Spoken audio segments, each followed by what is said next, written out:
President Trump met with China's President Xi at the G20 summit in Argentina this weekend. There's been rising tension between the U.S. and China, mainly over trade.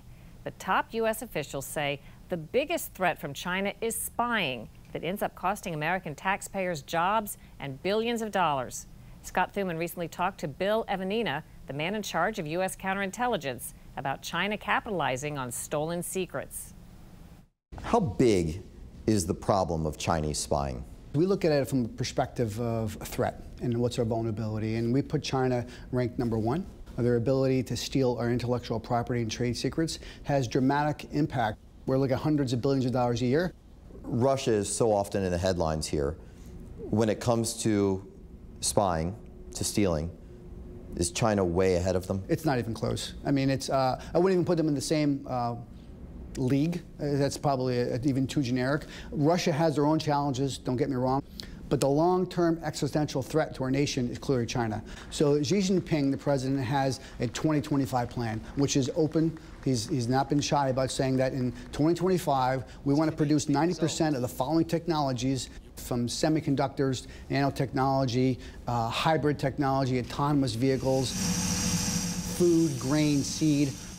The best way to get their hands on our innovations, Evanina says, is to steal them. Sometimes Chinese nationals infiltrate American companies, other times it's hackers. And then there are Americans surrendering our secrets from within.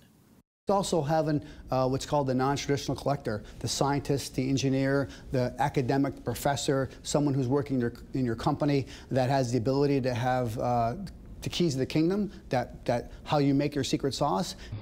I'm very, very, very, very reticent to let you have it because it's all classified.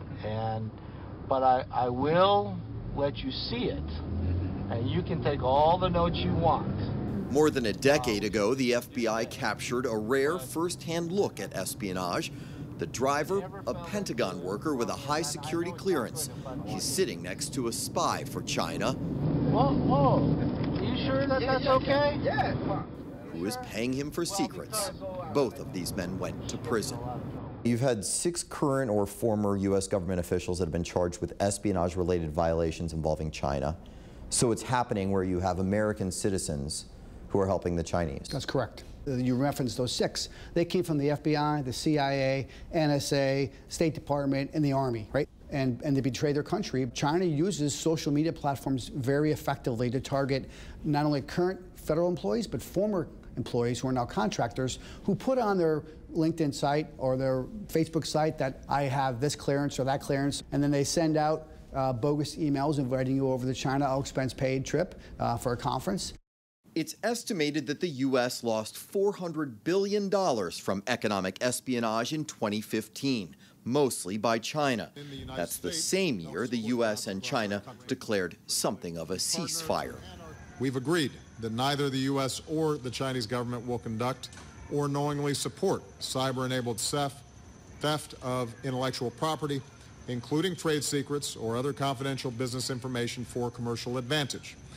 The spying didn't slow for long.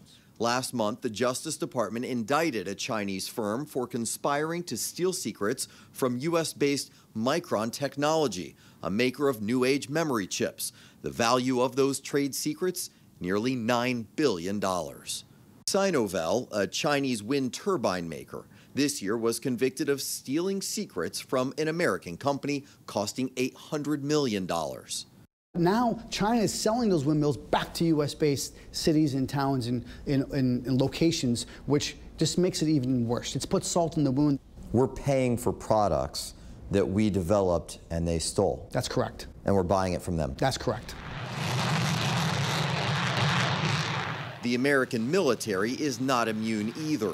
The U.S. spent $1 trillion perfecting the F-35 fighter jet. China stole the blueprints and unveiled the J-31, which looks an awful lot like the F-35. So the secrets, the research, the weapons that our military has been working on to create for weapons, whatever else it may be, that's getting stolen too. That's correct. When we look back over the last year or 2 years, you're going to see a lot of DOJ indictments and charges of individuals. A lot of that is from military. Stealth technology, If you look at the numbers right now, just generally, I think the FBI has charged or indicted at least 20 people in the last 6 months, just from China alone. We are lucky we have an arrest made. That's all well and good, but the damage is already done. The data is left. China's claimed to have a deep friendship with the U.S. Do friends spy on each other? Absolutely. Absolutely. I think China, they're too successful to stop stealing our trade secrets, intellectual property, and we don't see them stopping doing that. So how do we go about attacking a problem this large? Well, last month, the U.S. Attorney General's office announced a China initiative specifically created to combat espionage. But what may speak even louder is this fall's extradition of an accused Chinese spy. It is the first time that a Chinese official has been brought to the U.S. to be prosecuted, and something that signals a more aggressive approach to crack down on spying. Sure sounds like a big problem.